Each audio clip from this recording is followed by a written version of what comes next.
Officials in Akron, Ohio have lifted the city's curfew after days of protests over the deadly police shooting of an unarmed black man. That's right. 25-year-old Jayland Walker died last week when police shot him more than 60 times after he fled a traffic stop. Since then, hundreds of protesters have been marching in the streets demanding justice and an end to police violence. Walker was unarmed when he was killed, but police said he fired a shot from his car. A gun was later recovered from his vehicle. CBS News correspondent Elise Preston joins us now from Akron with more. Hi there, Elise. So can you give us an update on the investigation? What is the latest? Well, good afternoon to you, ladies. We are in downtown Akron, and you can see it as business as usual. Very different than what we saw earlier this week, where there were barricades all along these streets trying to stop protesters from coming down here. But I did speak with the Attorney General's office. They are handling this internal investigation of the officer-involved shooting with Jayland Walker's death.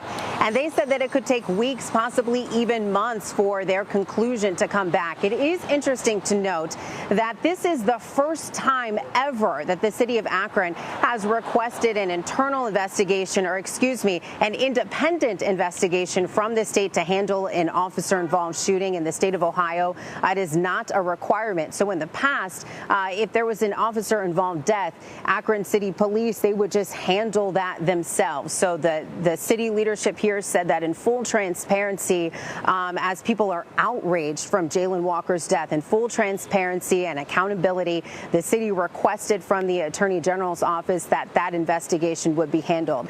I did just get back from the medical examiner's office, where I was able to review the autopsy, the summary report of Jayland Walker's death. I have to tell you, it was very chilling.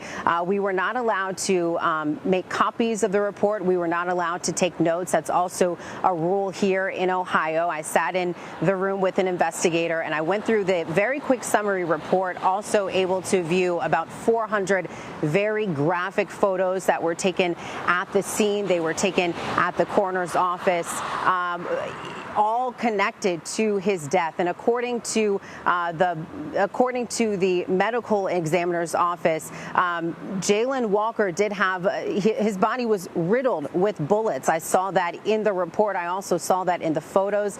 I saw wounds in his face. I saw wounds in his body and his legs.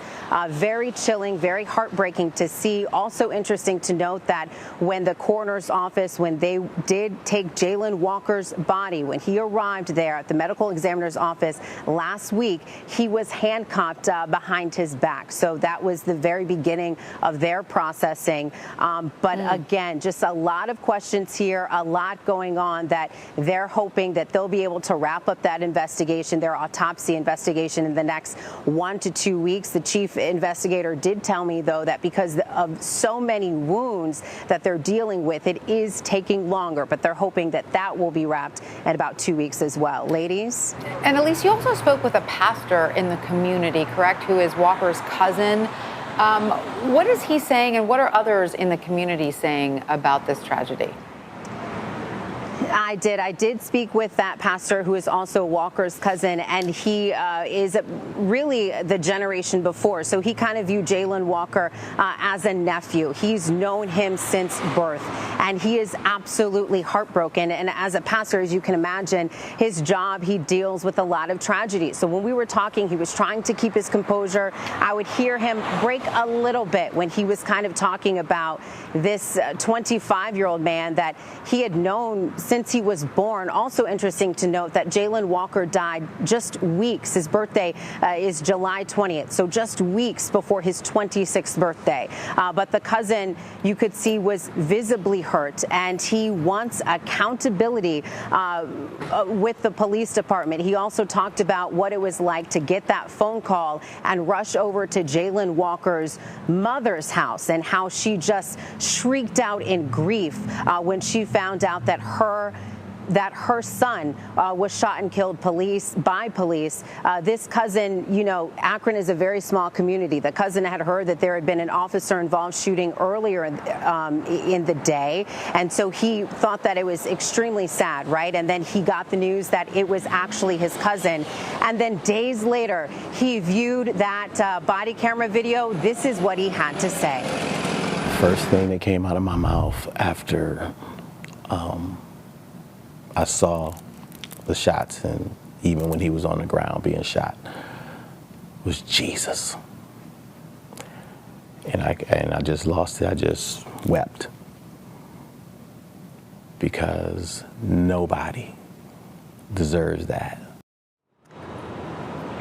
And these heartbreaking sentiments, they're being expressed by people who knew Jayland and people who did not know Jayland. A lot of questions to be answered here in Akron, but I think a lot of people are just kind of stunned when you hear that this young man was hit more than 60 times. It is really difficult to hear that, but Elise Preston reporting from Akron, Ohio, thank you so much for joining us. You're doing a great job reporting there. Thank you.